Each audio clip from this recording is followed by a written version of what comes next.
E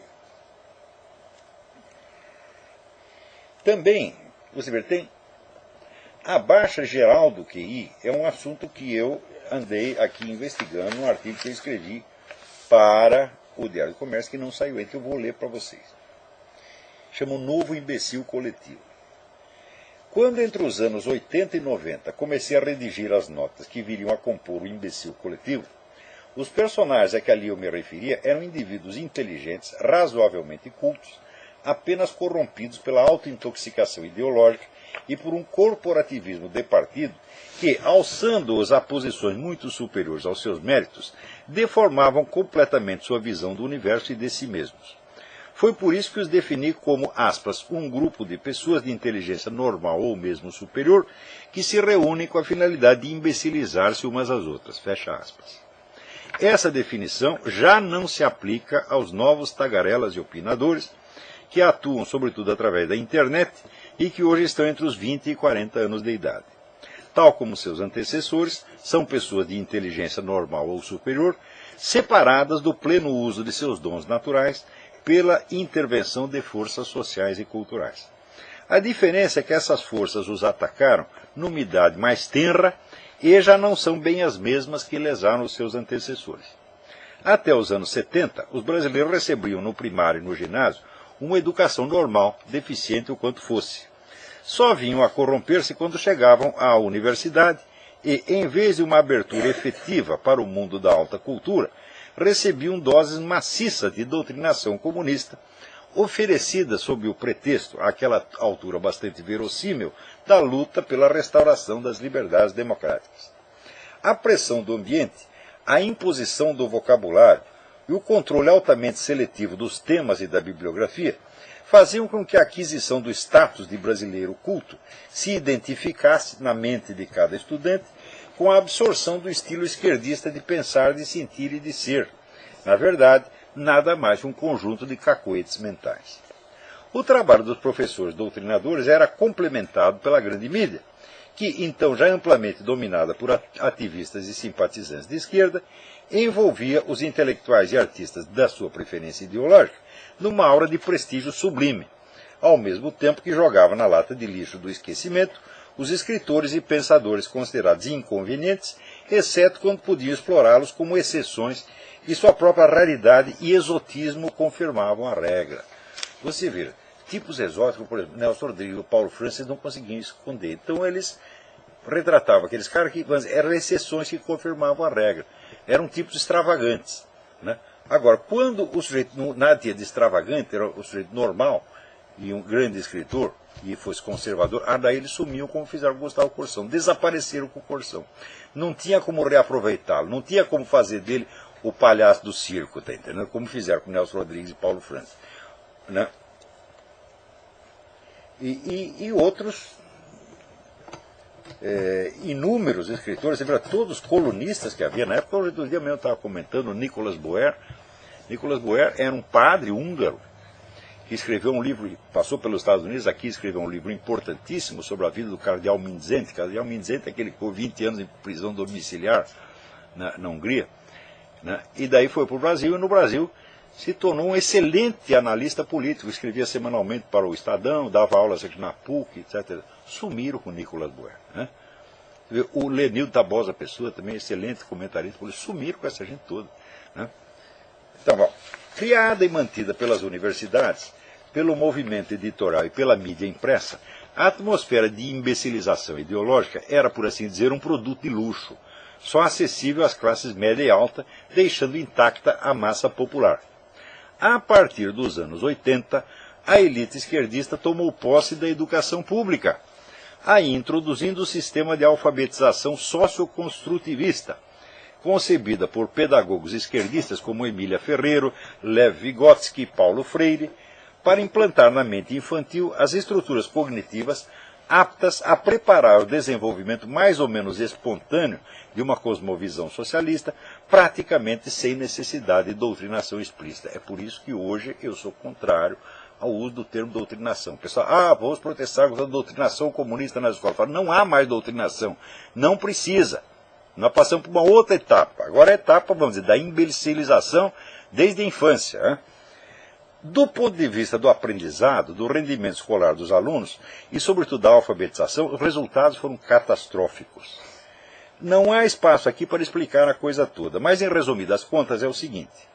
Todo idioma compõe-se de uma parte mais ou menos fechada, estática, estável e mecânica, o alfabeto, a ortografia, a lista de fonemas e suas combinações, as regras básicas da morfologia e da sintaxe, e de uma parte aberta, movente e fluida, o universo inteiro dos significados, dos valores, das nuances e das intenções de discurso. A primeira aprende-se eminentemente por memorização e exercícios repetitivos. A segunda, pelo autoenriquecimento intelectual permanente, pelo acesso aos bens de alta cultura, pelo uso da inteligência comparativa crítica analítica e, last not least, pelo exercício das habilidades pessoais de comunicação e expressão. Sem o domínio adequado da primeira parte, é impossível orientar-se na segunda. Seria como saltar e dançar antes de ter aprendido a andar. É exatamente essa inversão que o socioconstrutivismo impõe aos alunos, pretendendo que participem ativamente e até criativamente do universo da cultura, antes de ter os instrumentos de base necessários à articulação verbal de seus pensamentos, percepções e estados interiores. O socioconstrutivismo mistura a alfabetização com a aquisição de conteúdos, com a socialização e até com o exercício da reflexão crítica, tornando o processo enormemente complicado e, no caminho, negligenciando a aquisição das habilidades fonético-silábicas elementares, sem as quais ninguém pode chegar a um domínio suficiente da linguagem. Agora, você veja que o pessoal comunista é safado mesmo, porque eles, no Ocidente, eles espalham esse socioconstrutivismo e criam uma devastação geral. Você acha que eles adotam isso no país deles? Na China não tem socioconstrutivismo nenhum, meu filho. Você vai lá, aprende as sílabas, aprende o alfabeto e faz aquela repetição toda. E é por isso que os chineses dão de 10-0 nos outros em todos os testes internacionais, porque ainda aprende pelo método antigo. Você vê, na França acabam de banir o socioconstrutivismo depois de 30 anos de devastação. O negócio, um dos países onde a coisa primeiro se disseminou foi lá, graças àquele infeliz do Jean Piaget, tá certo? Que o Jean Piaget é um dos cretinos mais sofisticados do universo. Quer dizer, esse é um homem, vamos dizer, de inteligência superior para tudo, exceto para a realidade. Ele entende tudo ao contrário. No Jardim das Aflições, eu escrevi lá umas 5 partes de comentários do Jean Piaget. Leiam aquilo, você vê. Assim, é uma coisa que é tão imbecil o que ele diz, mas tão, não é possível um psicólogo falar uma coisa dessa. Né? Então, graças ao Jean Piaget, que fez muito sucesso, ele não é francês, ele é suíço, mas fez um enorme sucesso na França, adotaram a merda do socioconstrutivismo e fizeram 3 gerações de analfabeto. Então agora, finalmente, o governo francês falou, para, vamos mudar, vamos voltar ao método chinês aqui, né? Vai aprender o alfabeto, as sílabas, divisão de sílabas, vai aprender tabuada, né? Para ver se ainda dá para salvar alguma coisa. Então, o produto dessa monstruosidade pedagógica são estudantes que chegam ao mestrado e ao doutorado sem conhecimentos mínimos de ortografia e com uma reduzida capacidade de articular experiência e linguagem. Na universidade aprendem a macaquear o jargão de uma ou várias especialidades acadêmicas que, na falta de um domínio razoável da língua geral e literária, compreendem de maneira coisificada, quase fetichista, permanecendo quase sempre insensíveis às nuances de sentido e incapazes de aprender na prática a diferença entre um conceito e uma figura de linguagem. Em geral, não tem sequer o senso da forma, seja no que leem, seja no que escrevem. Olha, você pode fazer um exercício. Cada artigo meu que eu escrevo ele tem uma forma.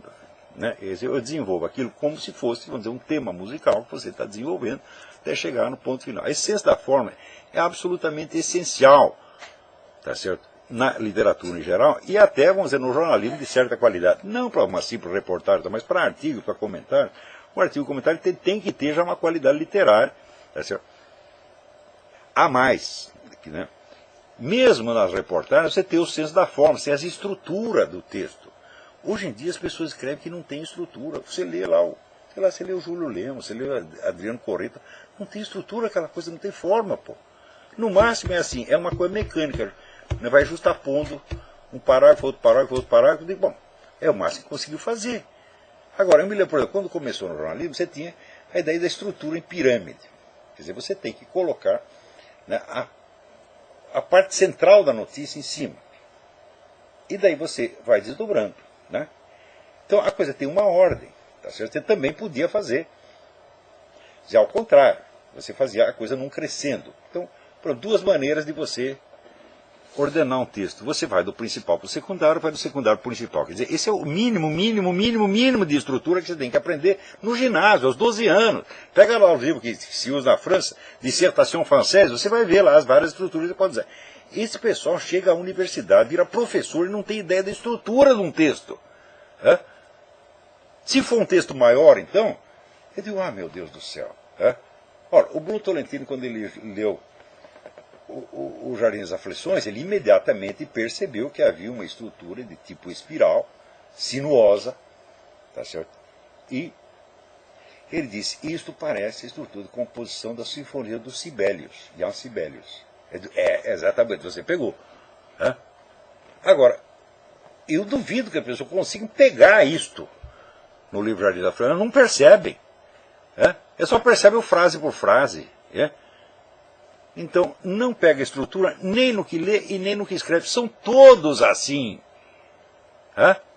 Então, quando aparece um livro escrito em português, não estou falando só da correção gramatical. Exigir a correção gramatical já é quase excessivo no Brasil. É autoritário. Né?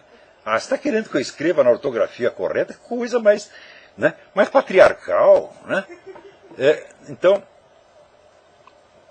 agora, uma coisa com qualidade literária, que tem uma música interna, tá certo? Não a música evidente que soa aos ouvidos, mas a música da forma. Olha, eu sei algumas pessoas que têm isto. O Zé Carlos Zamboni tem isto. Né? O Yuri Vieira tem isto.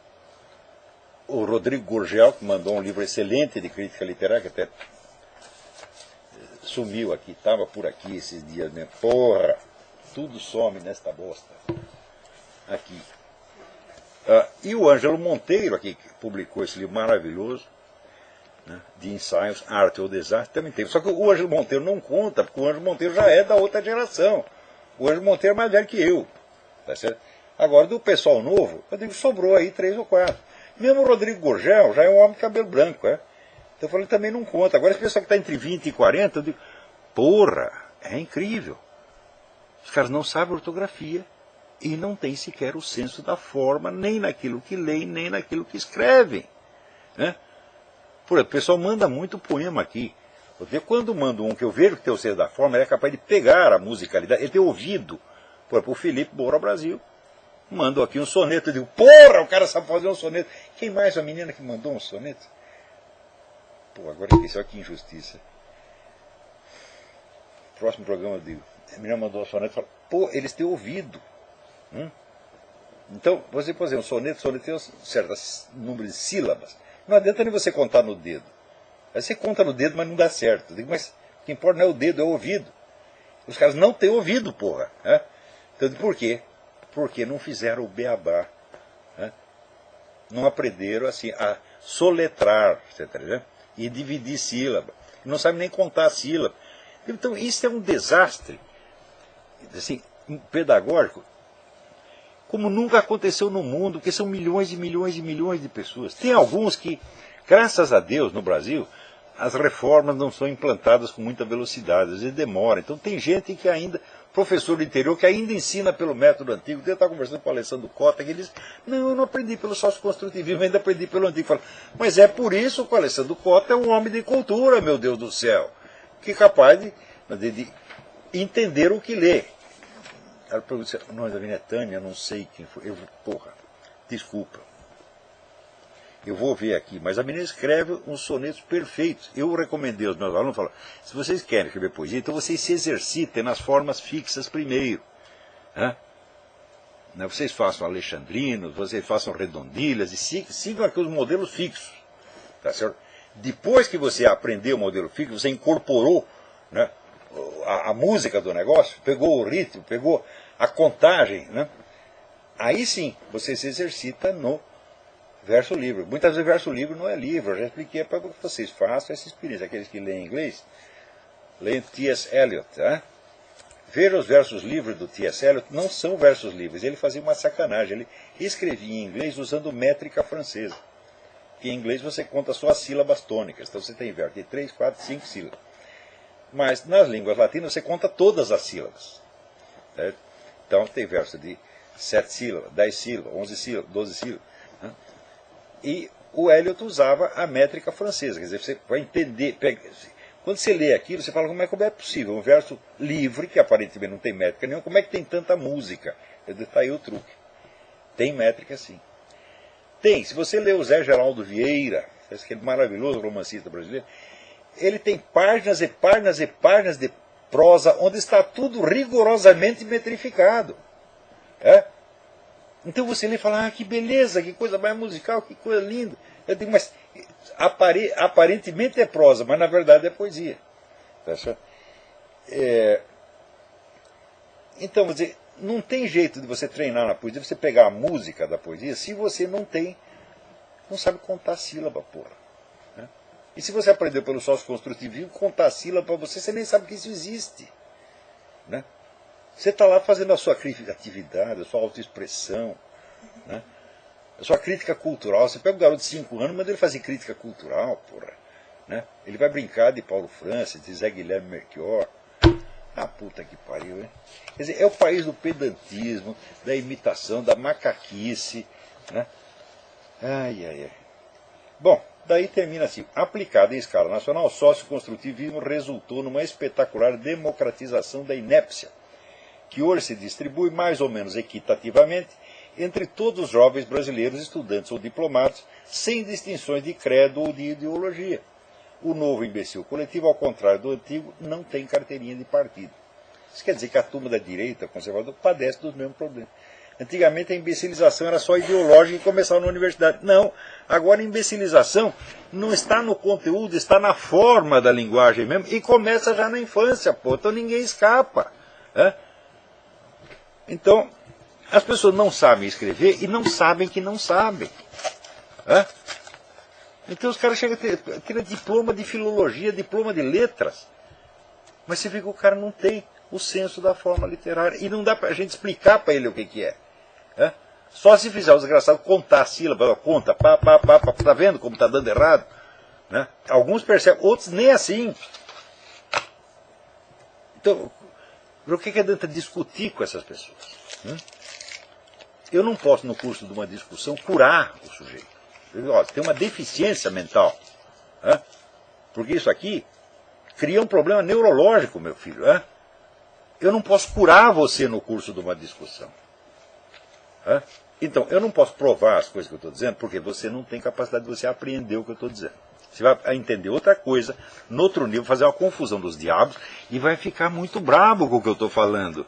As pessoas sempre ficam brabinhas, Então, discutir não dá. A curar você também não dá. Então, o que eu posso fazer? Posso mandar você tomar no cu. Por que eu faço isso? Porque daí talvez você fique chocado, e daí a sua raiva aumenta. Quando a sua raiva aumenta, tá certo?